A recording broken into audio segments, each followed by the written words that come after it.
चाहता है दंगा फैलाना, वाद विवाद करना चाहता है, वैसे लोगों को हमारी सरकार कभी नहीं बख्श सकती है।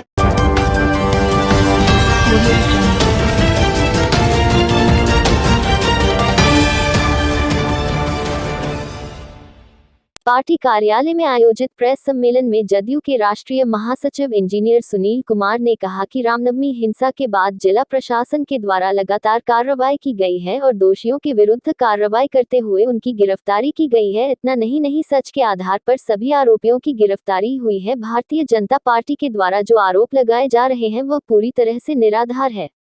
उन्होंने कहा कि घटना के बाद सरकार के द्वारा 30 लाख का मुआवजा के रूप में बांटा गया है, वहीं जिनकी हत्या हुई है उनके परिजनों को भी 5 लाख मुआवजा की राशि प्रदान की गई है। उन्होंने कहा कि सरकार हर कदम पर काम कर रही है। उन्होंने कहा कि भाजपा की मंशा जनहित और जन आधारित नहीं है। रामनवमी हिंसा के बाद भाईचारा का पैगाम हम लोगों ने देने का काम किया है। भाजपा द्वारा निश्चित रूप से भड़काऊ और बिहार की जनता को बरगलाने का काम किया जा रहा है। आग लगाकर प्रेम और भाईचारा के पैगाम को बर्बाद करना चाहते हैं। मैं सांसद कौशल कुमार ने कहा कि बिहार की नीतीश सरकार में कानून का राज स्थापित है, कानून के ताकी का मोर है, ना किसी को फंसाने का काम होता ना किसी बचाने का। भाई विधान पार्षद रीना यादव ने कहा कि भाजपा के लोगों की मानसिक स्थिति को देखिए, अनर्गल बयानबाजी कर रहे हैं, पागल की तरह अकबक हो गए हैं। इसलिए कि जो महागठबंधन की सरकार है, इस सरकार के बारे में आपको जानकारी होगा और उसकी बहुमतों के बारे में जानकारी है और 2024 में एमपी का चुनाव होना है। इसलिए भारतीय जनता पार्टी से जय थी जनता दल यू जो एनडीए की सरकार थी, उससे हमारे नेता उनके क्रियाकलापों से अपने आप को अलग की है। तब से वो लोग हर तरह की बातें और मेरे नेता नीतीश कुमार जी पे आरोप लगाते आए हैं और आरोप लगा रहे हैं। मेरे नेता नीतीश कुमार जी देश के नेता हैं, जनप्रिय नेता हैं, जननायक हैं। इतना ही नहीं, जो विकास पुरुष का उपाधि मिला है वह देश में किसी को नहीं मिला जो नीतीश कुमार को मिला है। तो उनके बोलने से कुछ नहीं होने वाला है। वो लोग पका के अपने बोल रहे हैं और उनकी जो भाषा का जो शब्द है वह निश्चित रूप से शर्मनाक है। उनका अपना मांग है, वो विपक्ष के हैं लोग, अपना सरकार के पक्ष में तो बोलना ही है, तो मांग करना जरूरी है न्याय। लेकिन हमारा कहना है कि जिला प्रशासन के द्वारा जो जांच चल रही है उस जांच में क्या त्रुटि है वो बताएं आपको कि क्या त्रुटि है। क्या निर्दोष लोग को फंसाया गया? 272 लोग नामजद अभियुक्त हैं और करीब 100-200 से ऊपर अज्ञात अभियुक्त हैं। उसमें से 150 की गिरफ्तारी हुई है।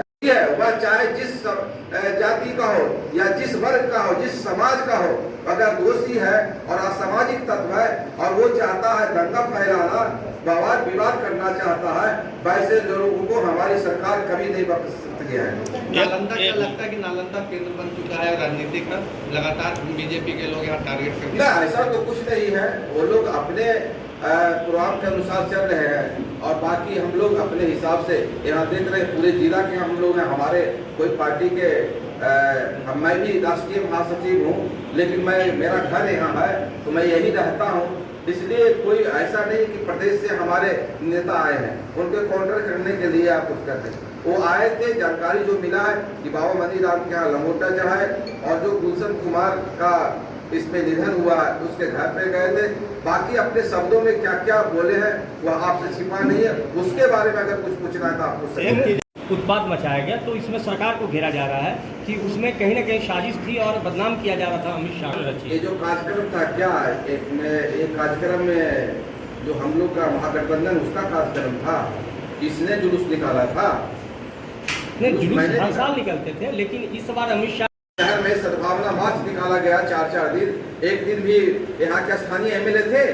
क्या उनकी मंशा है, वो क्या चाहते हैं? उनका आरोप है कि जिस तरीके सुरक्षा व्यवस्था भी नहीं, वहाँ पर जो है गाने वगैरह के जो सुरक्षा व्यवस्था आज लोग आए और जो सुरक्षा व्यवस्था आज देखी गई, उस अगर लहजे में अगर बोला जाए, जो जिस दिन शोभा यात्रा निकला था उस सुरक्षा के नाम पर 250 पुलिस कर्मी से एक छोटी मानवीय सोच की बात भी बनती है कि आप कहीं जा रहे हैं और किसी तरह का कोई प्रिय घटना घट जाता है, उसके बाद आप सतर्क होते हैं कि नहीं होते हैं?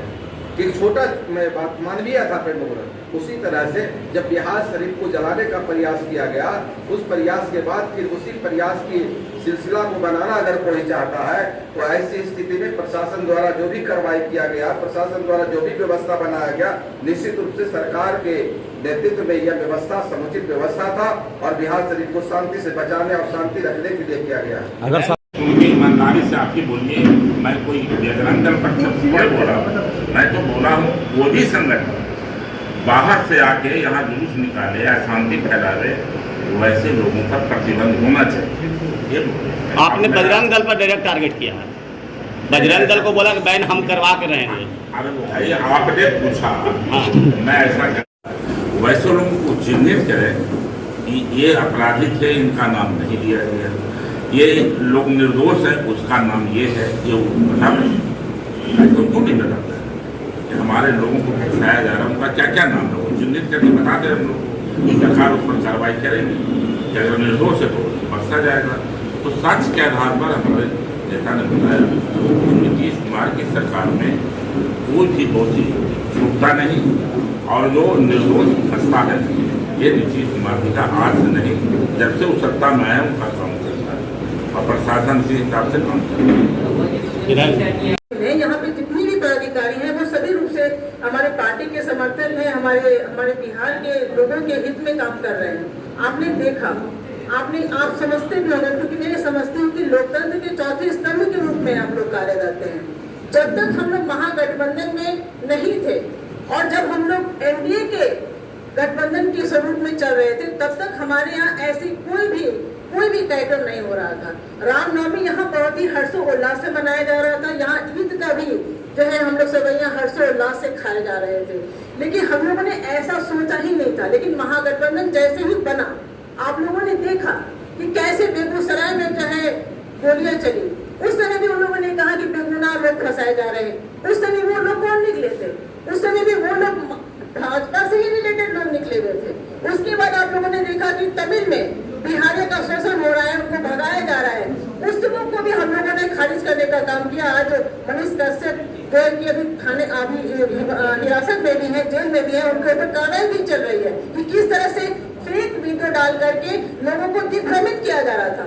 और इस बार तो उन्होंने हद ही कर दी कि रामनवमी में उनके ही विधायक, मैं पूरी तरह से उनको विरोध करती हूँ, वो बिहार शरीफ के लोगों के वोट से चुनाव जीत करके आते हैं, चाहे वो मुसलमान हो या हिंदू हो या किसी भी समुदाय के हो, किसी भी जातियों के हो, लेकिन उनके वोट से जीत करके आते हैं। लेकिन जब इस बिहार शरीफ में दंगा फसाद हुआ, लोगों के ऊपर जो है रोड़ेबाजी हुई, लोगों के ऊपर डंडेबाजी हुई, तो वो विधायक एक बार भी देखने का काम नहीं। और यहाँ तक कि उनके जो बड़े लीडर हैं, जो अपने आप को सर्वोच्च लीडर मानते हैं, अमित शाह जी बगल में हमारे नवादा में आए, वहाँ पे मंच पे उन्होंने भाषणबाजी किया। उन्होंने कहा कि हम ऐसे दंगाइयों को जो हमारी सरकार बिहार में आएगी तब उल्टा लटका करके मारेंगे। लेकिन वो यहाँ पे बगल में बिहार शरीफ में देखने आए, उनका दुख हाल देखने नहीं आए।